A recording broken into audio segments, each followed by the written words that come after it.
Je suis Anne Grumet, ça fait une trentaine d'années que je travaille dans le secteur de la culture, mais du côté des politiques culturelles publiques, c'est-à-dire du côté des collectivités territoriales. J'ai travaillé pour la région Rhône-Alpes et puis pour la ville de Lyon comme responsable de la culture. L'association HF Auvergne-Rhône-Alpes, elle a été créée il y a 10 ans.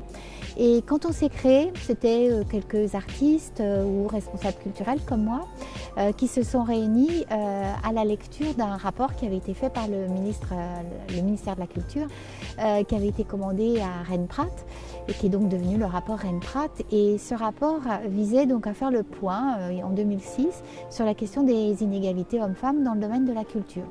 Et patatrac, qu'est-ce qui se passe? Catastrophe, les résultats du rapport sont catastrophiques.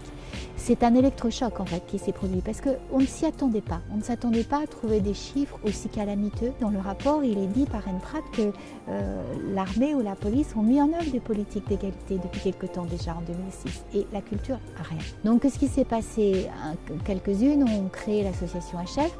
On a eu toute une première phase de militantisme pendant laquelle on a fait beaucoup de pédagogie, on a voulu montrer les bonnes initiatives, les bonnes pratiques et partir vraiment des éléments positifs.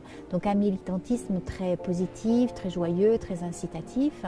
Et puis on s'était dit en 2006, bon voilà, il y a une situation qui est insupportable, mais voilà, il va falloir donner quelques coups de correction, de correcteur, et puis les choses vont bouger.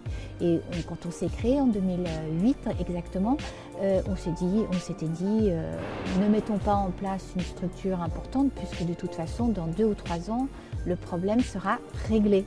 On est né en se disant qu'on allait très très rapidement se dissoudre. Alors aujourd'hui, ma forme d'engagement, elle s'est orientée dans mon champ professionnel. Je fais partie d'une génération qui s'est battue pour la pilule et pour le droit à l'avortement. Et je pense que c'est une chose qui est très marquante, surtout quand on voit aujourd'hui à quel point ces choses-là ne sont pas acquises et peuvent être facilement remises en cause. Je pense que l'égalité homme-femme, c'est vraiment le cœur de toute une série de combats sur la laïcité en particulier. En tout cas, dans cette pratique militante à HF, je pensais effectivement que les choses pouvaient s'amender, se modifier assez rapidement. Parce que c'est une simple question d'intelligence finalement. Et je me suis rendu compte que les résistances étaient telles que je suis un peu plus pessimiste que vous.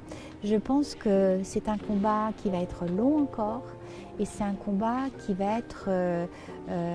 va falloir mener avec acharnement longtemps et longtemps. Parce que c'est la question de la distribution du pouvoir finalement et de qui tient le pouvoir et de qui garde le pouvoir.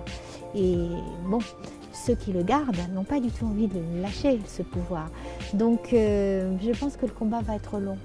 Oui, je pense qu'on a encore de belles années devant nous pour à essayer de faire progresser les choses.